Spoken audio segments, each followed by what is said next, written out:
Call the regular meeting for the Village of Tinley Park Plan Commission to order. Please stand for the Pledge of Allegiance. I pledge allegiance to the flag of the United States of America and to the republic for which it stands, one nation, under God, indivisible, with liberty and justice for all. Secretary, can you please take the roll call? Stanton. Here. Engel. Present. Manny. Gatto. Fielder. Gaskell. Aitchison. Here. Vic. Here. Chairman Gray. Here.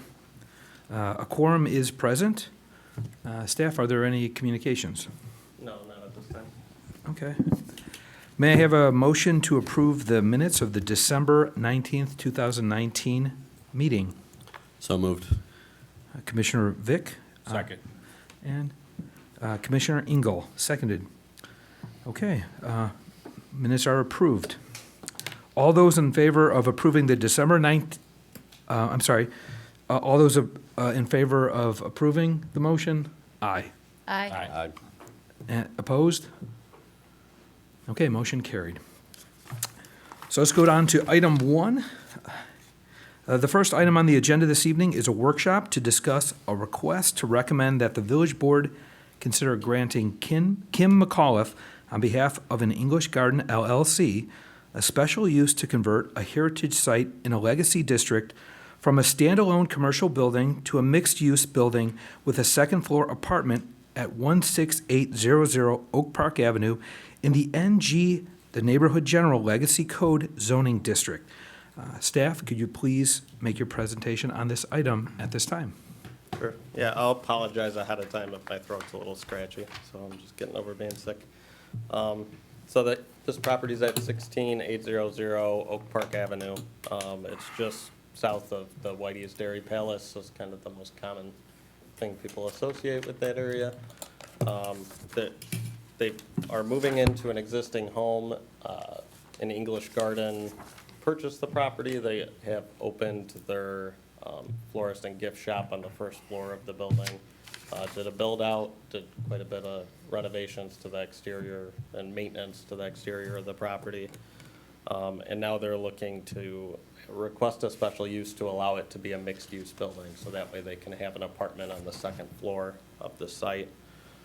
Just a little bit of history on the site is it is originally called the Fulton home. It was the home of John and Jane Fulton.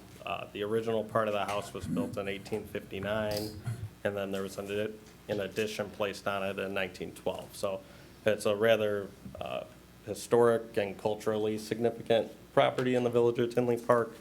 It's called out in our legacy plan, as well as there's some information on it in the Tinley Park Historical Society. So an important property that we kind of want to see preserved in the village, and a good-looking property as well.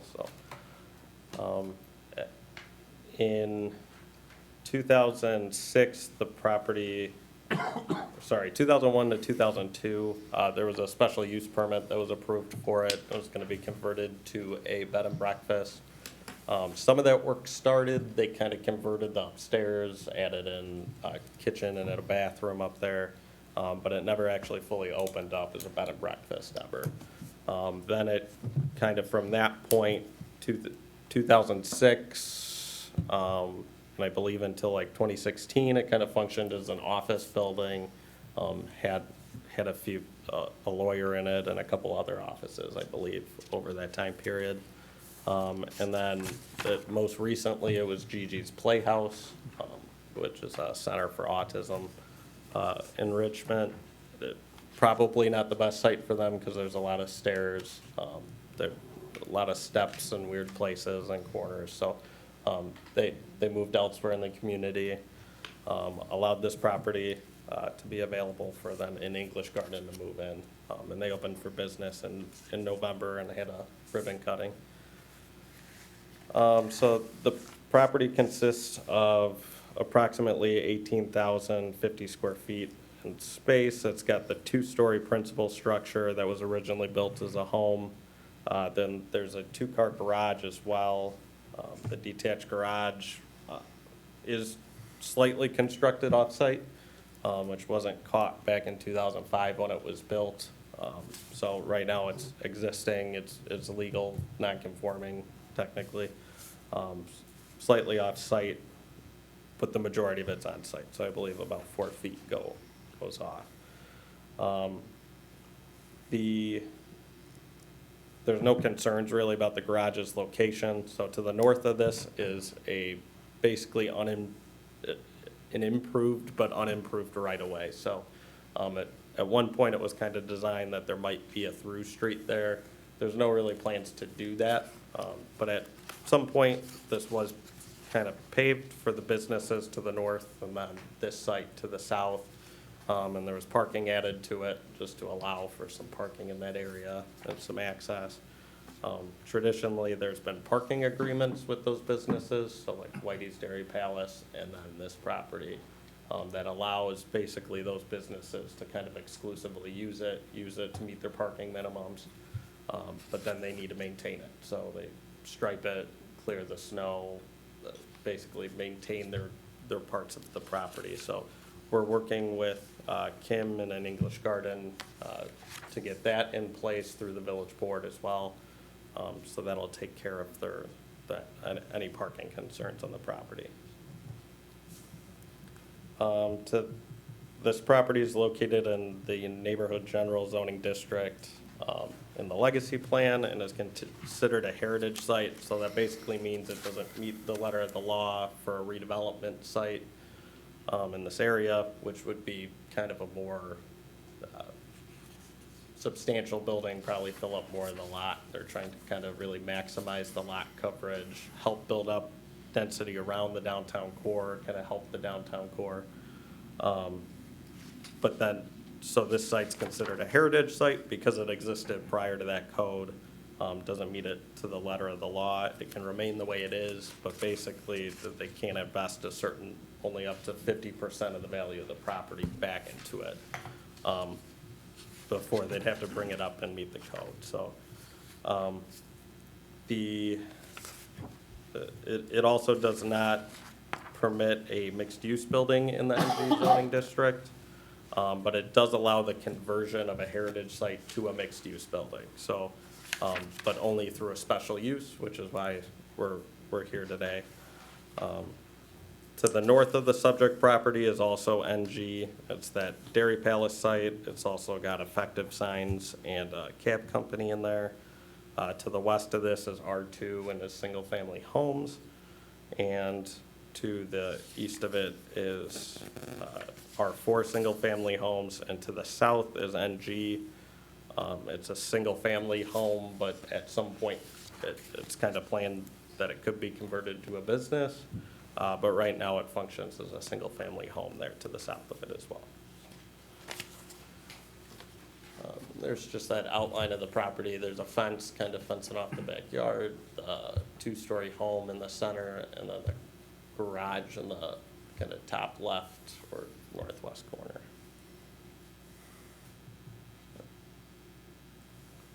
So the proposed use, again, the first floor functions as the commercial space for an English garden. There's kind of limited use for an English garden to use the second floor, so it's a fairly big first floor and a pretty big second floor. So they don't have too much of a use for it right now. There's also, it's pretty difficult to make that into commercial space they could lease. There's no elevators. It's difficult to meet the accessibility and ADA codes in that respect. It's also currently set up like a house, so it doesn't have too much appeal to kind of any person that would rent the whole thing as a true office. So with that in mind, she's looking to convert it to a rental unit that she can make income from. There's also a bonus, kind of the tax benefits of having that. It might have been being assessed as mixed use previously, but this will actually kind of codify it from a zoning perspective that that's permitted for them to have that apartment up there. So that'll kind of make sure they get their tax break and keep it going forward compared to just being a standalone commercial property. The resulting apartment's going to be 1,214 square feet. It's 3 bedroom, 1 bathroom, living room and a kitchen that'll be in there. And then, again, there's the special use to convert this. Kind of two main reasons why the special use we believe is in there. One is to make sure that the uses they're proposing kind of coincide, so the commercial use and the residential use kind of work out in our setup to function together. So for, a bar in this situation or something like that may not work as well with a residential use, especially if they share entrances and things like that. So there might just be certain uses that don't really function well. Or the property may not be set up well for it. In this situation, it was built as a house, it was built as a residential property actually first, and then later converted to commercial. So we don't see that as much of a concern, especially with a florist and a gift shop. We think that's a good mix with the residential use. So hopefully they like the smell of flowers, but otherwise I think there's not too much to be concerned about.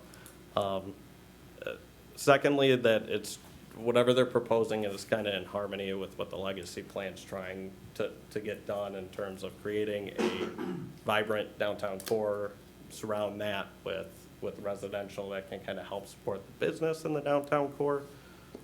There's also some other aspects to what that code's trying to accomplish as well, but it's just how does it relate with what that legacy plan's trying to accomplish.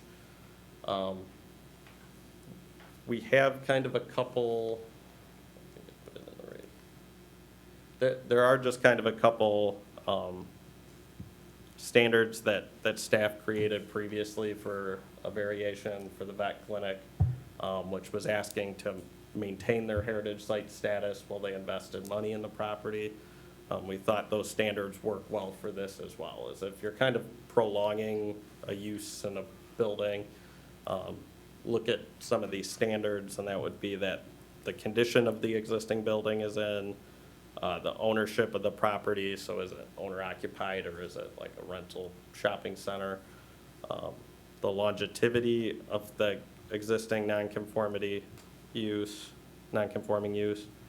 and then the ability to be converted to meet the legacy plan in the future. And then lastly, kind of the impact of continuing to keep a non-conforming use. So some of these kind of relate to the special use. In the end, staff is fairly supportive of it based on these kind of factors.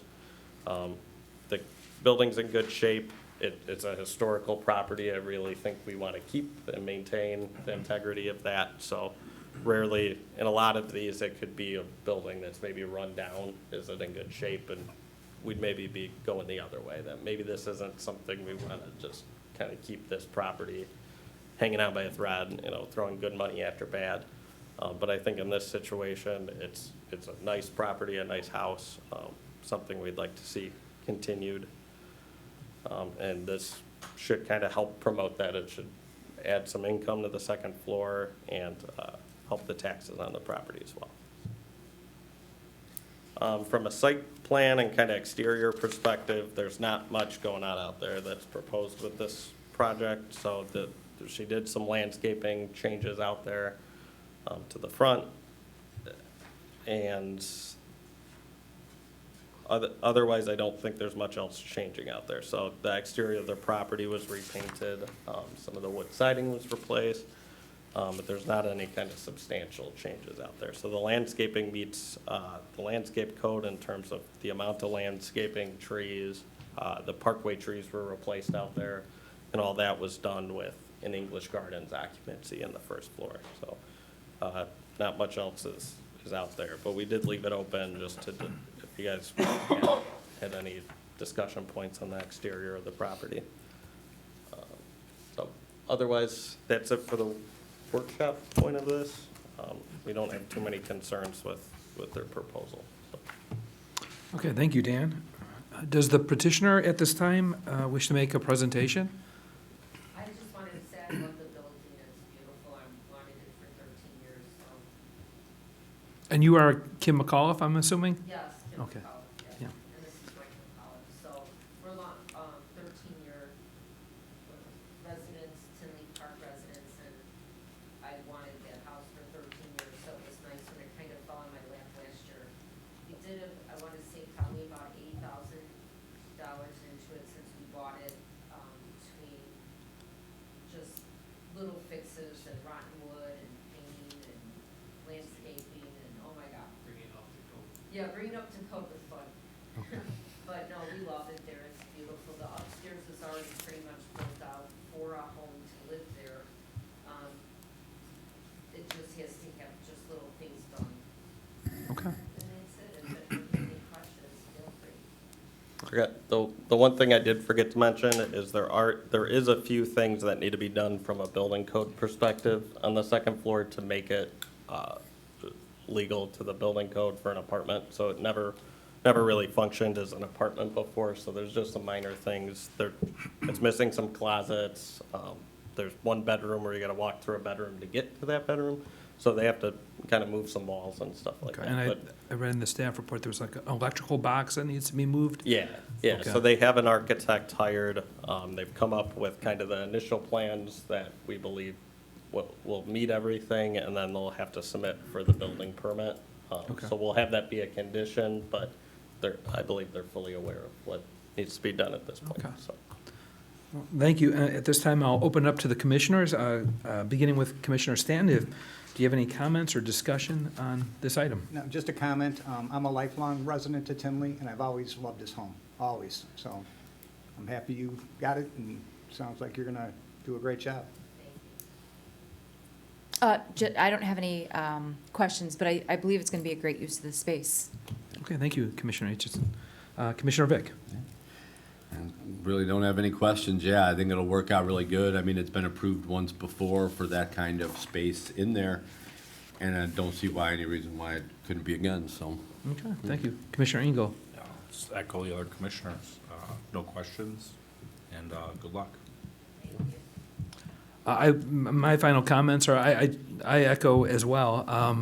I think it's a great fit for the neighborhood, and having that apartment, I think, just enhances the building. So, and as Dan mentioned, I don't think anybody's going to be, in the surrounding neighborhood, be offended by the smell of flowers. So you're a welcome addition to the community. With that, staff, do you want to review the open items? And We didn't really have any. I had to kind of make these ones up. So it's just reviewing the special use in general, which it sounds like you guys are okay with that, and discussing any needs you guys saw on the outside of the property, which I didn't hear any about that. So. Okay. And as Dan mentioned, there will be a public hearing on this matter at the January 16, 2020 regularly scheduled Plan Commission meeting. So thank you for your time, Kim and Mike. Thank you very much for having us in this conference. It's a beautiful building. Okay. See you in 2 weeks. All right. I'll follow up with you afterwards. And Okay, we'll kind of sure. listen. Thank you. Have a good night. You too. With that, we'll move on to item 2. The second item on the agenda this evening is a public hearing to discuss a request to recommend that the village board consider granting Vequity LLC, the contract purchaser, a map amendment to rezone the subject properties from B4, office and service business, and R1, single-family residential, to a B1 neighborhood shopping zoning district. Additionally, the petitioner is requesting a special use for an automobile service gas station with a convenience store, variations from the zoning ordinance.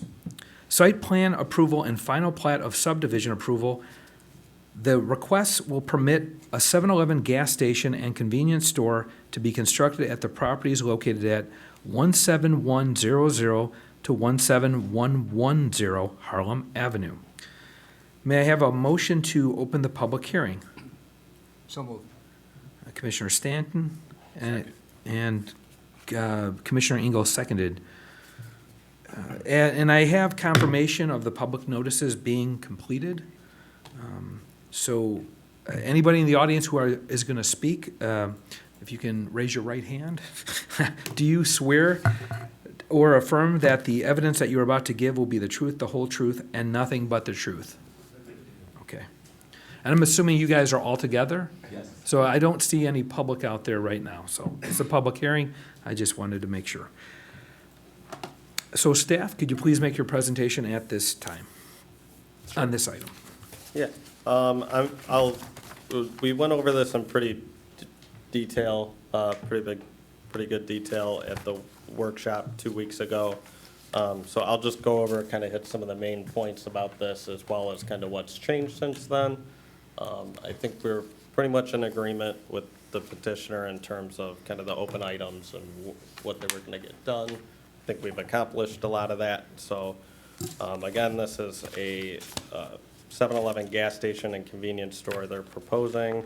There's kind of a lot that goes into it in terms of rezoning, a special use, site plan approval, plat approval, and then there's a couple variations in here as well, so. The background of the property is that it's 2 parcels. The one furthest north was previously an office building that was kind of transplanted there. Previous to that, it was actually a single-family home. That property is zoned B4, the furthest north, and then the southern lot is there's a single-family home on that that's vacant currently. That's zoned R1. The property there's 2 properties to the south of this as well.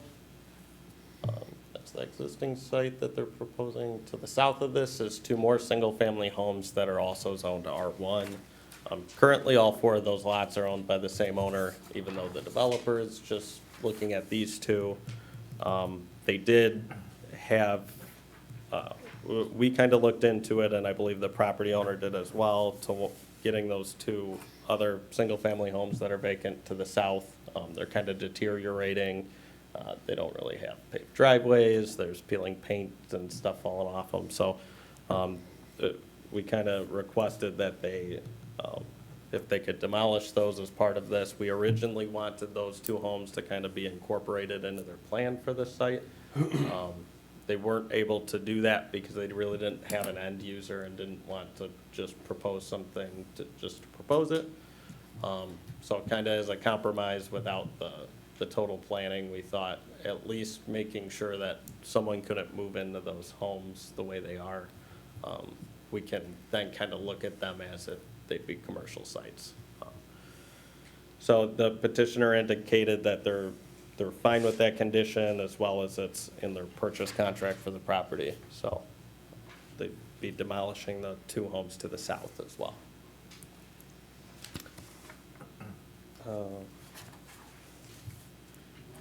Just the general history of the block has been that it was always R1 single-family homes. That went back to the 60s, or 50s and 60s.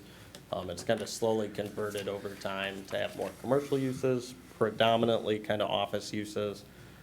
As they've redeveloped, it's either been B4, B1 has been the kind of 2 zoning districts that have been chosen over that time, which are kind of lower.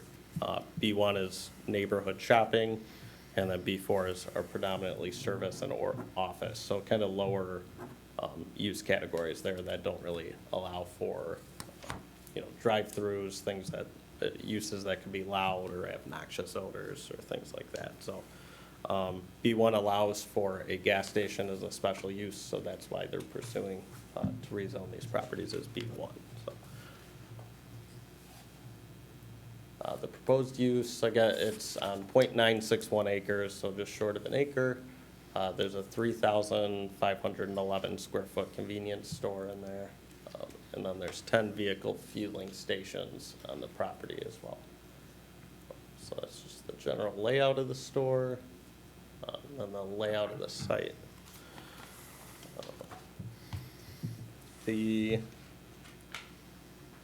There's a variation here for the 24-foot wide drive aisle, so our code requires 26, and that's typically for a little bit extra width in case there was multiple trucks.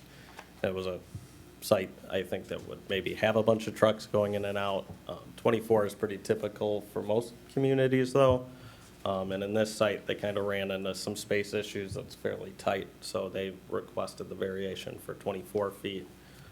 Staff and fire didn't have any concerns with that based on their proposed layout. The traffic circulation was probably one of 2 things we kind of spent the majority of our time in is that intersection is a fairly busy intersection. There's not kind of dedicated turn lanes that you'll see on some of the, like 183rd in Harlem is much bigger, there's more lanes. It handles a wider amount of traffic. So this it's busy, but it's fairly tight. The 171st Street access specifically was one where we needed to make sure a truck, fire, and fuel trucks could get in there and circulate through the site, but we also wanted to make sure we could limit vehicles from making turns they shouldn't be, either lefts in there from 171st or lefts out there that could kind of back up traffic, or have someone stopped in the middle of a lane where they shouldn't be. So there's raised curbs there, but the angles are a little different than what you see just because that truck's got to make a pretty tight turn in there. But I think we have this to where the 171st is Cook County. I think we have this to where the village engineer, village planning staff, and Cook County would be amendable to this. So, and then Harlem's right in, right out, but with the raised median, it kind of self-regulates itself there.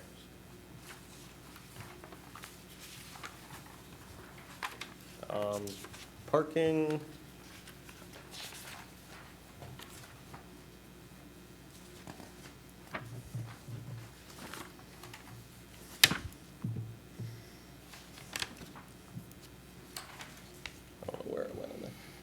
But the parking side of it is, so our zoning code doesn't specifically have a gas station and convenience store, and there is a use, so in those situations, they just kind of open it up to you guys to look at what the use is. Typically, we ask the petitioner to provide some evidence in terms of what their use would demand for parking. But we do kind of try and use the code where we can to kind of help guide us. If you can included the convenience store in the site as purely kind of a retail store, it would require 23 parking stalls on the site. And they have provided 17 parking spaces on the site, so it is a little short of that. And like we discussed in the workshop, there's a couple things that are unique here. Is one, you have 10 fueling stations out there that more or less function as a parking space. I often, have my car fueling or there, and you run in and you get something to eat, or if the parking spaces are full, you really can't just use it just as a parking space if there's open fueling stations. The other aspect that kind of makes a gas station unique is it's quick turnaround. So if cars coming in and out, I believe they stated 3 to 5 minutes is kind of the typical time that someone's there on the site. So that quick turnover kind of avoids any serious parking concern that's out there. They have a lot of 7-Elevens as well, and this seems to kind of be the typical layout. We haven't seen too many issues. We did add a couple kind of existing sites in the village out there, just to give you kind of some comparison. So the Shell directly across the street actually only has 6 parking spaces and 12 fueling stations. Obviously a little smaller convenience store there, but that's a gas station with a relatively small amount. The mobile 7-Eleven on 159th, that has 14 parking spaces. And then the 7-Eleven convenience store on Oak Park Avenue and 171st, that doesn't have gas, but that has 17 parking spaces in it as well. So just give you they have their traffic consultant here, so in terms of traffic and parking, I think they'd be kind of best to answer that. I think you guys had requested they give you a little bit of a summary on that, so they may be able to talk a little bit more about it after I'm done. Landscaping wise, this was kind of some of the biggest revisions they kind of had left to make here. So we had requested they kind of look at the north and the west buffer yards if they could get some more landscaping in there to either meet the code or at least closer meet the code. But we also requested that they add for the canopy trees, they upped the minimum size to 4.5-inch caliber for the width of the diameter of the tree. And that's kind of to help offset some of the deficiencies they have early on, so that way it kind of helps fill in, it helps the growth rate of the trees. At the workshop, they kind of stated that 4.5 inches really didn't work with them that well. They said 4 inches, a little more standard and something they could work with. From a staff perspective, and our consultant doesn't really have any concerns with that. It's just the difference of, bigger is a little better in terms of filling in the gaps early on.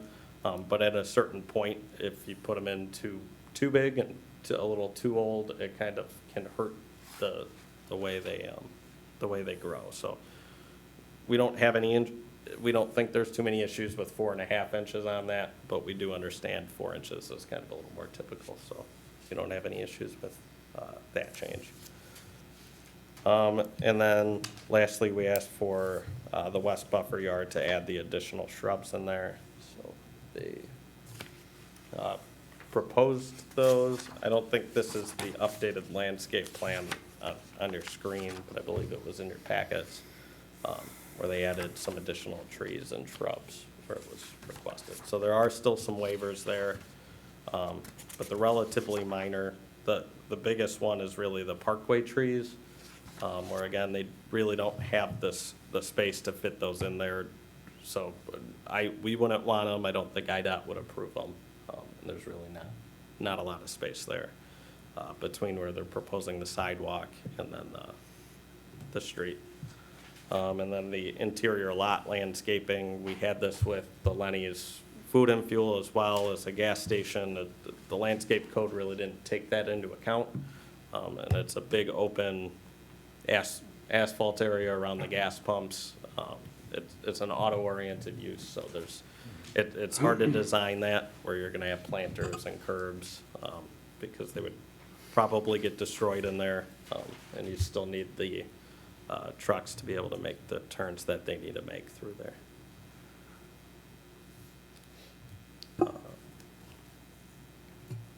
Architecturally, there's a dark brown espresso color that's primarily used in it, as well as 76% of the exterior is a kind of tanned face brick. And then the dark espresso finish is in there with fiber cement board and metal cornice. To kind of supplement that, they added kind of a peak element to the front where their typical design is flat. We talked about that at the workshop, and I think most people said they liked the peak. And that was just to get it maybe a little more of a residential classic feel rather than the kind of flat, straight modern design. I think it helps a little bit at the entrance there. And that, the design's kind of, it's fairly basic, but it's also kind of the model that 7-Eleven's going towards. So staff originally kind of asked for some kind of roof element, but they really kind of wanted to keep the design they're trying to push out for all their 7-Elevens. So, and then in response, kind of did that peak, the front.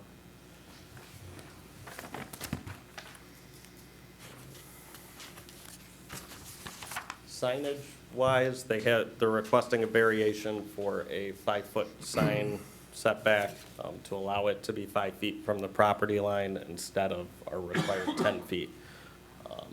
They don't have the exact design of the sign yet. They're gonna leave that up to the operator once they take over. But just kind of figuring out the basic size of a sign and design, we kind of knew that with this tight site, they would need some kind of variance. Staff doesn't have any concern as long as they kind of keep that 5 feet in there, give it a little bit of a buffer. Otherwise, this is just kind of an example of a typical 7-Eleven sign, but that would come in later, as well as with the wall signs. So those will have to meet our zoning code. They didn't propose them on this, and if for some reason they did need a variance, they'd have to come back either before the ZBA or you guys for that variance. But hopefully we can get them to just meet the code in terms of wall signage.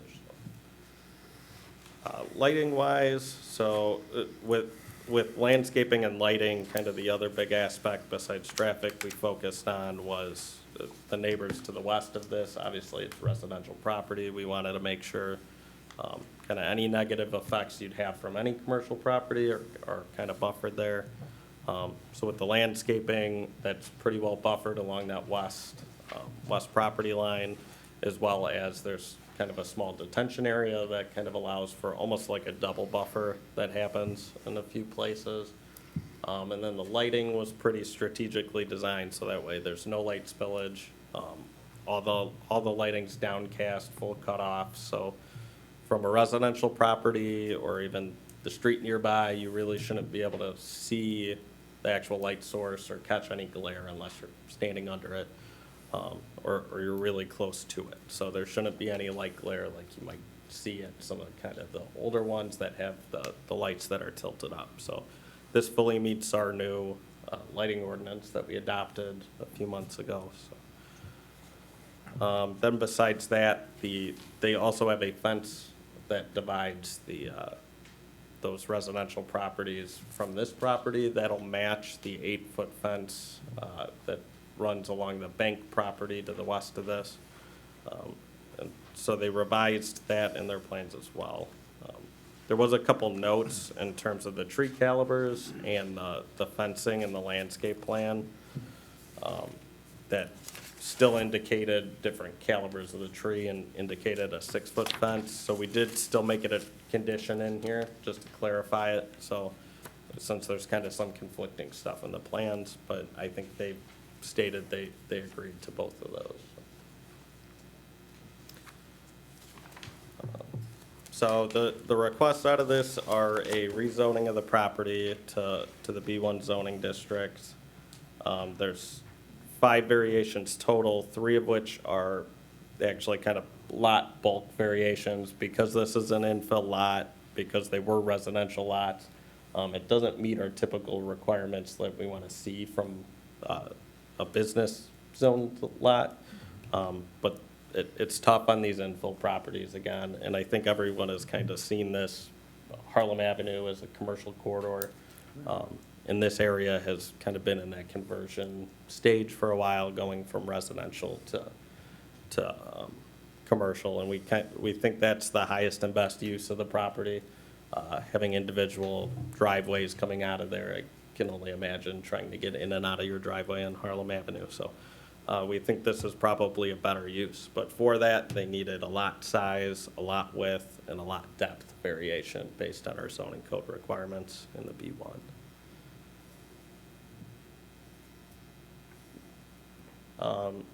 Then there's the special use. So an automobile service or gas station is only permitted use in the B5. It's a special use in the B1, B2, and B3 zoning districts. That's primarily because everything we just talked about, sites kind of need to be designed for a gas station. You can't really plug it into existing sites that weren't gas stations before. They have a fairly unique kind of circulation site layout that you need. So we want to make sure that when you can have a gas station, but is it designed the right way to allow for kind of the proper traffic flow, safe access. Lastly is the final plat of subdivision approval. So that will consolidate the 2 lots that they're acquiring right now. It also adds a cross-access easements to the west, which is the bank property, and then to the south, which are the 2 lots that are still vacant. So there'll be cross-access easements there. And then it is the public sidewalk easement. So some of the sidewalk, to avoid it being a carriage walk where it's basically right on Harlem Avenue and 171st, it's kind of set into their property a little bit, so it runs on their lot. So there's a public sidewalk easement over that, so that way the village can maintain it, fix it, pay for it. They'll pay to install it as part of this project, and that's a requirement of the subdivision code. But then going forward, the village will be responsible for it. So. That's it for me. Okay, thank you, Dan. Before we hear from the petitioner, commissioners at this time, if you have any comments or concerns, Commissioner Engel, I have none. Commissioner Vick, Not right now. okay, Commissioner Aitchison, Not right now. Commissioner Stanton. Okay. So at this time, if the petitioner would like to make a presentation, please do so, and also identify yourself as well. Sure. My name is George Arnold. I'm the attorney on behalf of the petitioner of Equity LLC. We are seeking approval of the 5 items which were indicated by staff in the report, both in staff's presentation. I also want to thank staff for a thorough presentation as they did with the workshop. For the record, I do want to note that we did also comply with the signage notice requirement by placing a sign on the property notifying the public of the public hearing. I'd like to introduce our project team, Chris Olikius and Ivan Nakov from Equity LLC, our project engineer, Bill Perry, and Javier Milan from KLOA, who is our traffic consultant. I know you've just had this at the workshop, and again, the staff was very detailed, so we want to be here to answer any questions. With the exception, we would like Javier to give you a little summary of the traffic. Thank you. Thank you.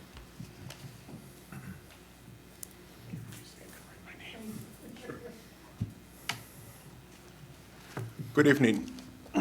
Excuse me. Good evening. My name is Javier Milan. I'm a principal of KLOA Incorporated, and we were retained to conduct the traffic study for the proposed development. So, as proposed, the development will be served by 2 right-in, right-outs, one of Harlem Avenue and another one of 171st Street. The proposed right-in, right-out on 171st Street will actually be designed and constructed with a raised triangular island to enforce those turn restrictions. As Dan mentioned, it's that concern of people making illegal turns and blocking 171st, which we know carries quite a bit of traffic. So that right-in, right-out will also be enhanced with larger radii, I should say, to accommodate the tanker trucks. So this will ensure that, in addition to the access drives, and I forgot about these, there's going to be cross-access connectivity to the west with the First Merchants Bank. And the First Merchant Bank, they have full access on 171st, and then they also have a right-in, right-out, left-in access drive onto a Conto Drive, which could take you up to 171st. So this will ensure that the development, as well as First Merchants Bank, they have efficient flexibility in terms of access. So you're not concentrating everything in just one access drive. You're providing a lot of options.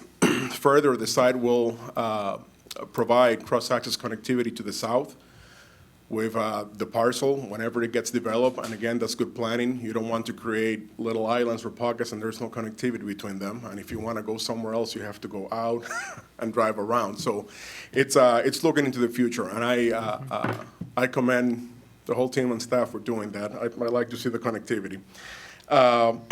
So we also, in the traffic study, we observed traffic in the area. We counted 2.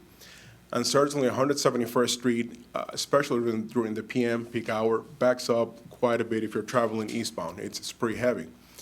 The reason for the backup is because Harlem Avenue gets the majority of the green time. It actually carries about 2 to 3 times the amount of traffic that 171st carries. So certainly the state is going to give the majority of the green time to Harlem Avenue. But by observing also the traffic, we noticed that more often than not, those queues tend to either clear or get reduced to a minimum and allows people to get out. You just have to wait. And I say that because I did it. I was at the First Merchants Bank, and I'm like, okay, I want to see if I can make the ride out. And yes, sometimes I was able to make it. Sometimes I had to wait until that queue actually cleared, and I was able to make it out. Mm-hmm. So now, typical of gas stations or convenience stores, most of the trips, about 60 to 70% of them, are passed by traffic. What do I mean by that? This is like not new trips, but they're already on the area roadway. Think about yourself. You're driving, you look at your gauge, wow, I'm on E, and you're immediately looking to see if you find a gas station on your right side. Why? Because it's convenient. Right in and right out. Very seldom do you see a lot of the movements in reverse, the left and the left out, because it's not convenient. That applies very much to the peak hours. People want to get in and get out and do it. So in this case, this gas station will actually capture traffic traveling eastbound and traffic traveling southbound. Uh, Because of this, being riding right out and all the access flexibility that I mentioned, it is our professional opinion, based on the analysis, that the traffic will be dispersed in an efficient manner. And all of the studied intersections, in this case Harlem, 171st, and the access drives, as well as the riding right out and the proposed access drive, will operate on an acceptable level of service. Level of service is almost like a grade when you go to school, meaning that it can handle it. I wanted to say that the county and the state have preliminarily reviewed the site plan, and they're in agreement with the site plan and the access as it is being presented. And in conclusion, and I'm taking this from the conclusion of the traffic study, the proposed development is only projected to increase traffic in the intersection by 1 or 2%. So it's so minimal that it's not going to have a big change or impact in the operation of the intersection of the whole network. And like I said at the beginning, the riding right out, it's the right thing to do in this area. Any questions? I'll be more than happy to answer them. Thank you, Javier. Any questions from our commissioners at this time? Commissioner Engel? Commissioner Vick? Aitchison? Stanton? I just have a couple comments. I agree with you about the connectivity. I love the fact that there is future ingress, egress on that south there. So whatever gets developed, you can kind of connect it. Just out of curiosity, it's 1% to 2%. I noticed that in the staff report. What does that equate to in terms of number of vehicles? Do you know offhand? Sorry, let me why we're looking at it in terms of during the peak hours. Sure. That's always like, Correct, yeah. to me, it's like, this is like the hour that is so heavy, I need to know how much more it's going to be. So in terms of vehicles or hourly vehicles in there, I don't know if you have the traffic study in front of you or not, but I do. Towards the intersection, or if you go to figure 6, and I think this is the best way that I can explain this to you. Figure 6 shows the anticipated directional distribution, meaning where people are going to come from, to and from. So approximately 80% of the traffic that will be generated by the gas station will be at that intersection. It's the one that carries or the gateway to this corner. So in terms of traffic, roughly speaking, during the peak hours, I'm going to use a round number: 50 vehicles in, 50 vehicles out. So 80% of 50, we're talking 40. 40 divided by all of those legs. Okay. I'm trying to give you a flavor as to what it is. So if you take, for example, let's go and take 50. I'm going to use one number. 50, and then you multiply times the 30% Harlem Avenue. So that's 15 vehicles that would be coming from the north. Right. Sorry, from the south, going northbound. Take 15 vehicles in 1 hour and 60 minutes, and it starts giving you the flavor as to the impact, So it's really not a lot, and that's what we mean by 1 to 2%. When you divide it over 60 minutes, it becomes very little. I agree, okay, yeah. And then one last thing, so I saw in the staff report, but it sounds like you guys are proactive in terms of the curb cuts on Harlem. Is that something that is, it says that it looks like that would go. Is that a little bit more definitive than just? We're okay with it. I think they're fairly confident. IDOT will be okay with it. Essentially, that one's up to IDOT. Right, exactly. Our engineer, we didn't really have too many concerns, but IDOT sometimes has specifics. Can those other 2 lots to the south of this end up getting a curb cut? I don't know anymore. They're fairly restrictive, but that's why we have the cross access. So that may function as the curb cut for both of those. But okay, that clarifies that'll that. come up when they propose something for those two. But I think for now, we think IDOT's okay with that. Okay. Well, thank you, Javier. Thank you. I appreciate it. As a quick note, because I didn't really mention this in my report, I'll just kind of mention the petitioner and Chris Alikias, who's the developer. I know they met with the neighbors to at least show the proposal to them, try and get some feedback. So they were a little bit proactive, knowing that there's neighbors nearby this site, to try and get some feedback from them. So I just want to let that be known that they did go out there and meet with them. I'll also say that we talked about it at the workshop, that the car wash was removed from this. So they originally came in with a car wash going around the building, to kind of pursue the B1 zoning like we thought it should be, as well as kind of proactively try and quell any neighbor concerns with this property. They did go back to 7-Eleven, and they were okay with removing the car wash. So I know that was their preferred solution on this site, but I think those were kind of two steps they took to kind of help address kind of this backing up to residential, so. Okay, thank you. With that, is there anybody else from your team? No, George? we're of course happy to answer any questions, but we have nothing else other than to request approval for the five items on the agenda. Okay, I'll go to my commissioners if they have any comments or further items to discuss. Commissioner Engel, no? Commissioner Vick? Dan, I just got a quick question for you here. I know at the workshop, we talked about the adding the trees in the back as part of the buffer. Was that taken care of? Yes, I believe along the west property. On the west property, and they were gonna, okay, cool. That's all I have now. Thank you, Commissioner Vick. Commissioner Aitchison? I don't have anything. Commissioner Stanton? Yep, I'm good. Okay, and I have no further comments as well.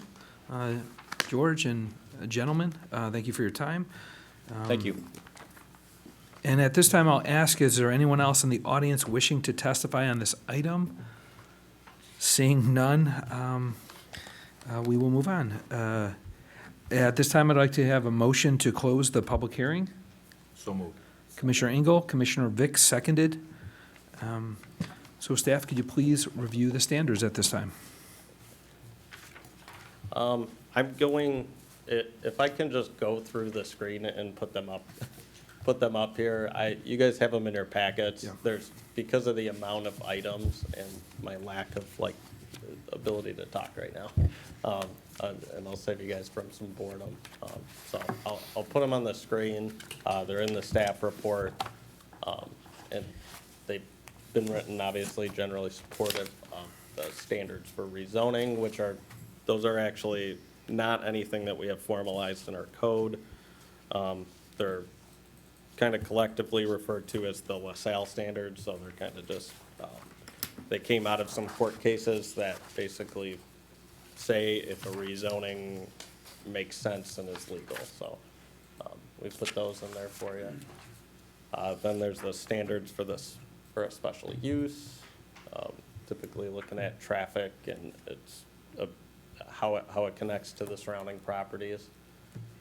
And then standards for a variation, just looking at the site, is it unique in this situation? The infill and kind of tight boundaries of the site are really what stands out the most there. So, that's it. For that. Okay. Yes, yeah, so the motions incorporate those findings that are in the staff report.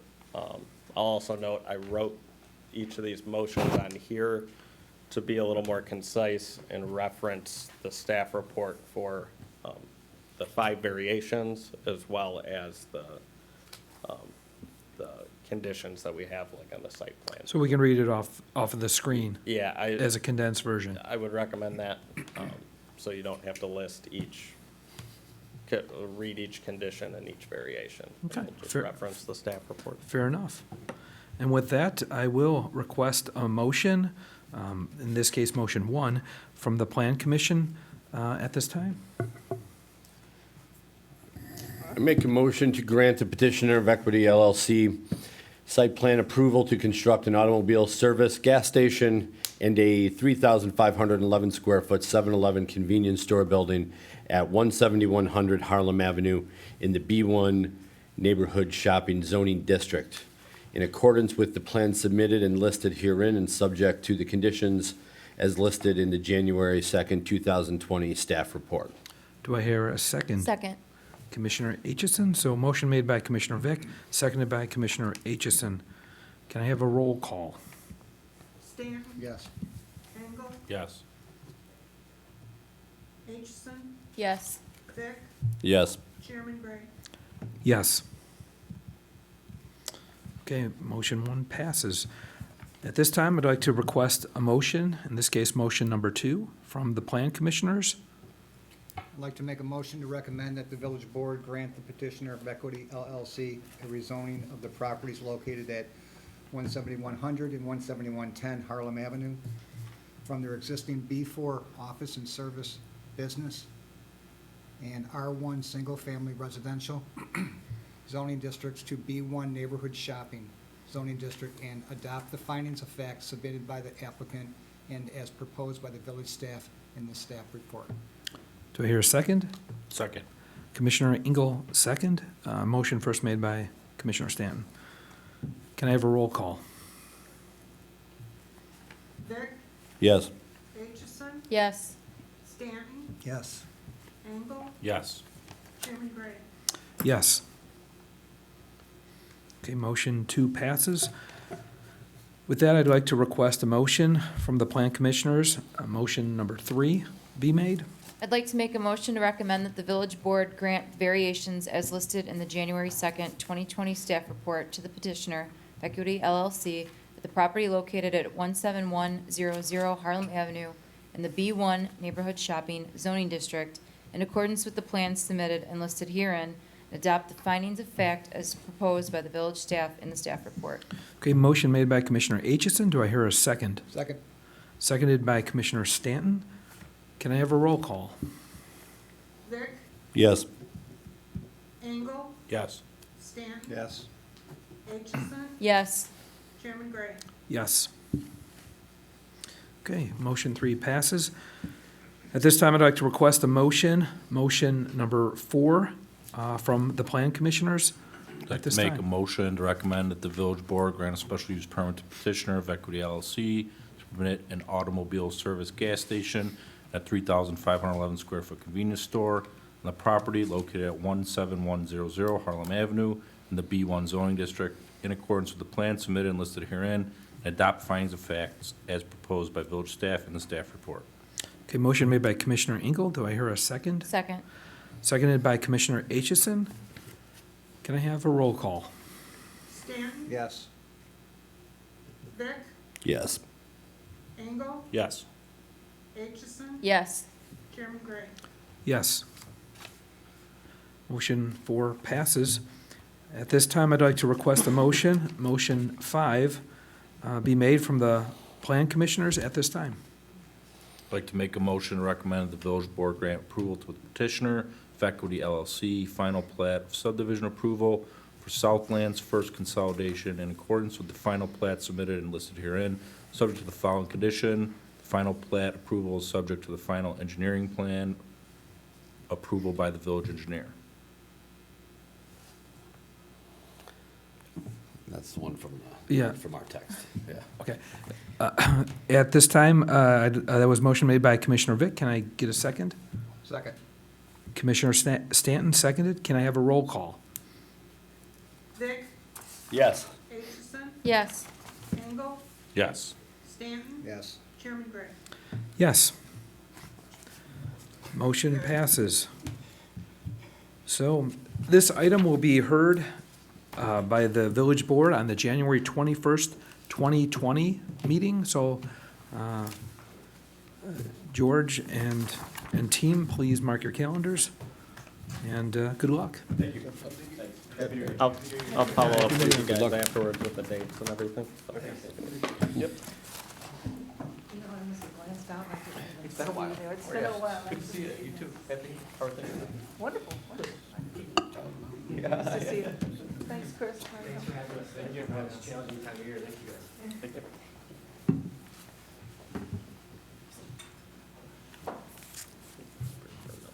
Okay, we'll move on to the good of the order at this time. Staff, do you have anything to present for the good of the order?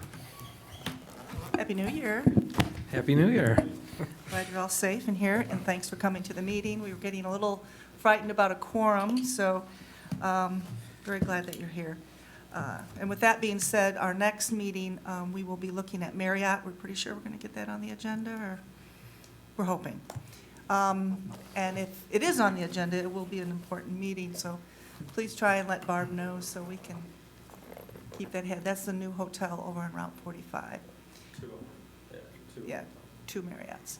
And then the only, you may be noticing the construction over at the convention center, they are, it's still under village ownership, but they are changing the hotel, it's under the Holiday brand, but it's gonna be called, Even, right?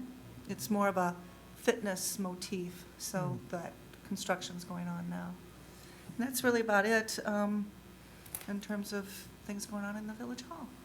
Okay. Well, thank you, Paula, for that update. With that, we'll receive comments from the public. Seeing there is no public present to take comments from, we will move on. May I have a motion to close the meeting? So moved. Motion made by Commissioner Vick, seconded by Commissioner Stanton. All those in favor say aye. Aye. Aye. Motion carried. Okay.